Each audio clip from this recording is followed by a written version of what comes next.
Yo, what's happening, folks? It's UNHOST here. Hope y'all are doing alright today. Today's episode of Facts is going to be about enchanting. Now, I'm not going to lie, I thought I knew everything about enchanting, but turns out I didn't. There's a lot of interesting stuff that I didn't know. It's a very deep and elaborate mechanic of Minecraft. And unfortunately enough for me, there is a lot of math behind it.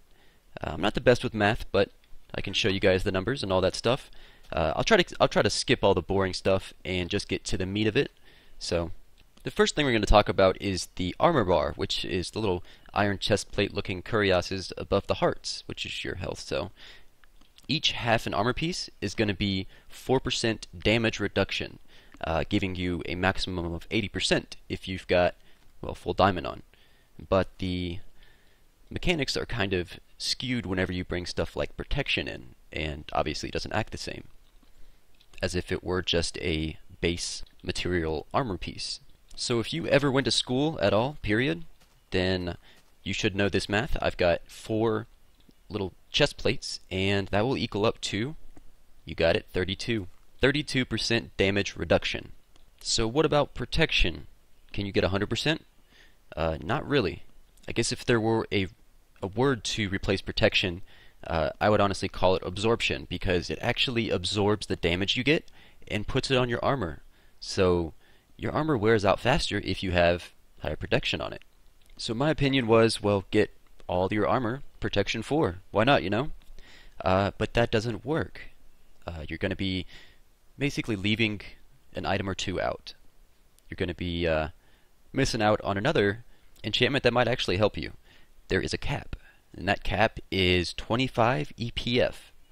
Now, EPF kind of correlates to what level protection it is.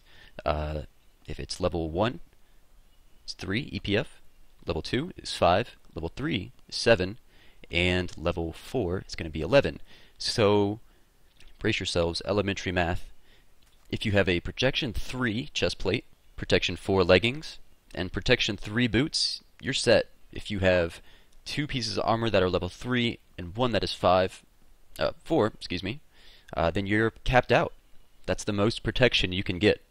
As embarrassing as it sounds, if I wouldn't have known that, I'd probably still be running around with protection for everything. So to sum it all up, the EPF for a level 3 item is going to be an EPF of 7. So you've got 2 7s, 14, and your level 4 enchantment, or level 4 protection, is going to give you 11 EPF, which gives you a grand total of 25.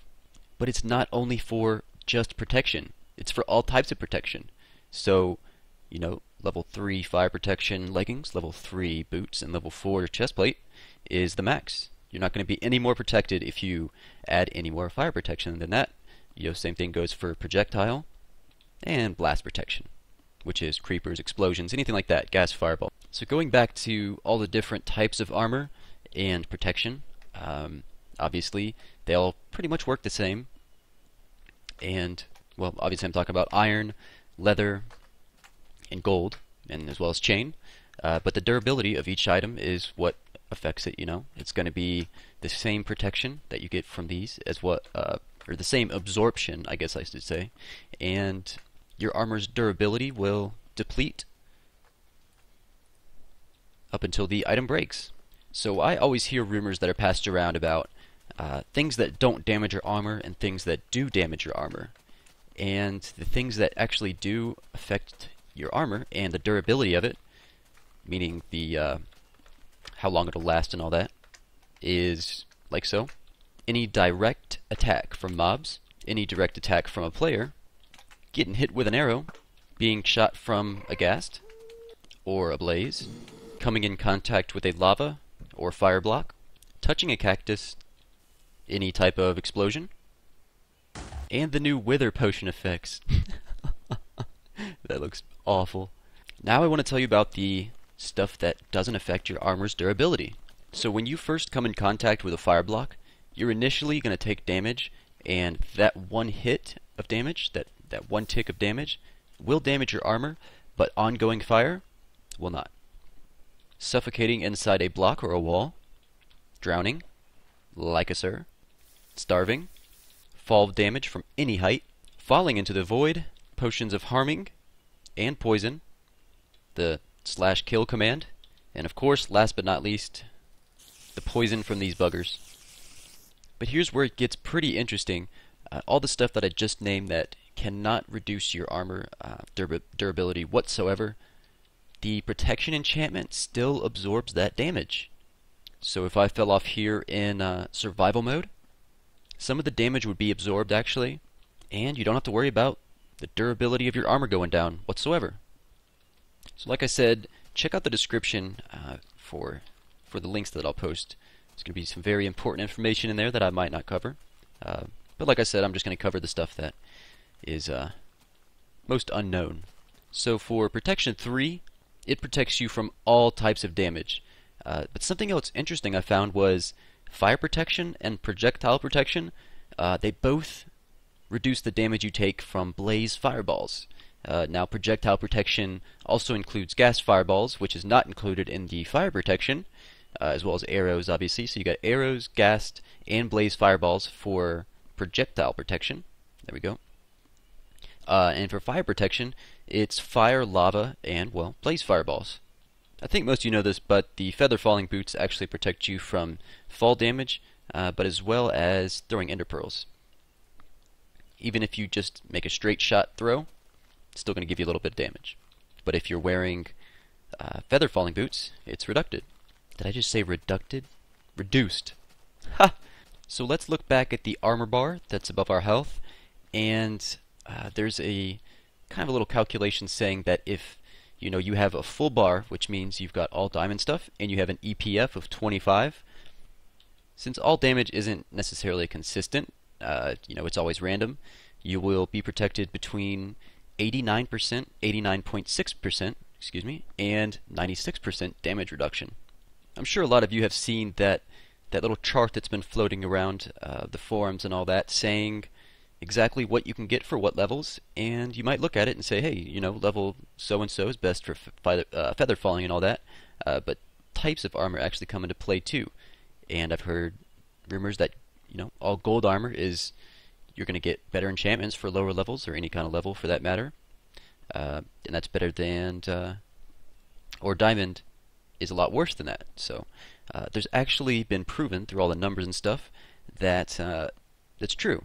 The gold is actually almost double of leather to get a good enchantment, and just under that's going to be chain, and the next one's actually diamond, and then it's iron. Iron is the hardest to get a good enchantment on, and like I said, that's been proven through big numbers and algorithms, all that kind of stuff. So it would be hard for me to kind of show you exactly, I'd have to sit here and do a ton of enchantments just to show you guys. But that's been proven. I can give you guys the link in the description. Check it out. So moving on, now that we're talking about armor still, I want to talk about respiration. Now, respiration decreases the rate of air loss underwater, and something I didn't know is that it increases the time between damage while suffocating. I know you all know the knockback that we used to get way back in the day, so the intervals between damage taken is actually greater. It's a lot more time. So going back to something I was talking about in the beginning, there are armor guides out there, and I'll link you to the different charts that exist for, well, armor guides. It's, if you have a certain amount of resources, the best thing to make is blah blah blah, and this is very helpful, in PvP games. Like, I like to play a lot of PvP games, and yeah, it's dire. Like, say if you have 6 pieces of diamonds or armors, whatever. Diamonds or armors, diamonds and armor. Diamonds and iron, you need to make boots. Don't make a hat. You get more protection, and it's just the smarter way to go. So check out those links in the description. They're super important, especially if you play PvP games and want to know what's the best thing to make with a certain amount of blocks. And if you kind of study it, you can get to know, for what type of item, what provides the most defense, because it's not the same for all the armors. What provides the best defense for any type of number of that material you have. I've also heard the rumor a lot that all gold armor and weapons are basically equivalent to one of two things. I've heard people say that it's equivalent to leather armor, and I've heard people say that it's equivalent to iron and tools as well. But this episode is just going to be about armor, so we'll just talk about that. And you can't exactly compare it to anything if it's close to anything at all. It's very, very close to chain armor, and obviously there's no chain weapons, but comparing it to leather is just ridiculous. It's not anywhere near as defense heavy as gold. You know, even though the durability goes out on gold the quickest, you know, like I said earlier, it's one of the easiest and best ways to get good enchantments. Now, I really don't advise using gold, but if you're just doing a quick little something, just going out and needing protection, all you've got is gold, that's cool, but it's actually less helpful than iron armor by a pretty significant amount of points. So going back to the durability aspect of armor, each piece of armor and or tools or anything like that has this imaginary number that you can't see, but there is a defined number, and I can give you guys the chart. It'll be in the description. Now obviously that number is the amount of hits it can take before it depletes and, well, cracks and vanishes. So we'll just talk about chest plates for now. Like a leather chest plate has got a durability of 81 points. So gold has 113. Chain and iron are actually identical in every aspect, and it's 241 for chest plates. And diamond is 529. So you guys can do some math there. The difference between leather and gold is pretty close, but every item has got its own little unique number, and if you get hit by a creeper explosion or any type of hit dealt by a mob, it will remove 2 durability points to the armor. Now, going back to the beginning of the video when I showed you all the ways that you could take damage and it would hurt your armor or give you durability damage, each of those that are not a monster hit or creeper explosion, whatever you want to call it, will deal 3 durability points to the armor. So it'll kill your armor a lot quicker if you do those types of recreational activities rather than getting hit by a creeper explosion, a normal monster hit, or a cacti. Now a cacti only takes 1 point away. So there's a lot of things in the game that will give you damage over time, or DOT I guess you could say. Like if you are facing a cactus, I mean, as you could see, well, I'm not taking any damage just because I'm maxed out here. As you guys can see, protection 3, protection 4, and protection 3, so we're maxed out. We could sit here all day. And the armor is slowly going down 1 point at a time. So however many ticks this interval is of me taking damage, I mean, I'm not going to die, but the damage will eventually break the armor. So I'm not exactly sure the amount of ticks that this is. Obviously some other stuff is different, like if you're going to go into lava and take damage, or if you're going to drown. It all depends on what the enchantments you have and stuff like that. Well, as for drowning and stuff, you've got the aqua affinity, or I'm sorry, respiration. But if you remember from the beginning of the video, I told you guys about fire, and the fact that over time your armor doesn't take damage. So it's not awful for your armor. I mean, it's bad for you. You're probably gonna die. But yep, that first hit we just took, that dealt our armor some damage. But if we stay on fire, like so, each hit that you're hearing, it's not doing any damage to our armor, which is really nice. And kind of talk about the protection per unit of material. I guess you could say that. Obviously the most effective for your material is going to be a tunic or chest plate, whatever you're making. Then comes your leather pants, and in a close third is your boots. And the least effective thing you could make is a leather cap. So, like I said, if you've got 5 diamonds, 5 leather, 5 iron, or 5 gold, your best bet is to actually not make a helmet. Make some shoes. It's better for you.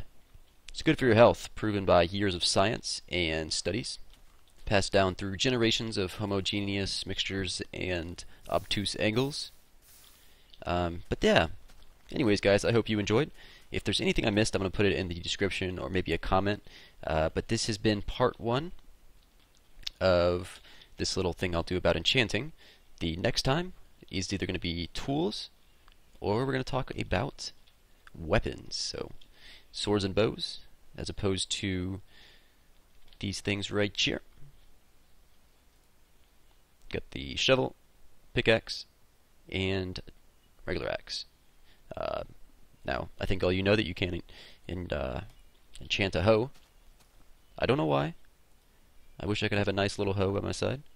But anyways, yeah, let me know if you guys enjoyed this. Hopefully you guys learned a thing or two. One thing real quick before I go is I heard a lot of numbers floating around for how many different kinds of, dyed armor. I know I'm not in that snapshot anymore. I went back to 132. But how many combinations are there for dyeing leather? Now, you can dye it tons of different colors and dye it, add a color into your light red chest plate, whatever you want to do, or tunic. There are actually just over 12.3 million different colors you could have.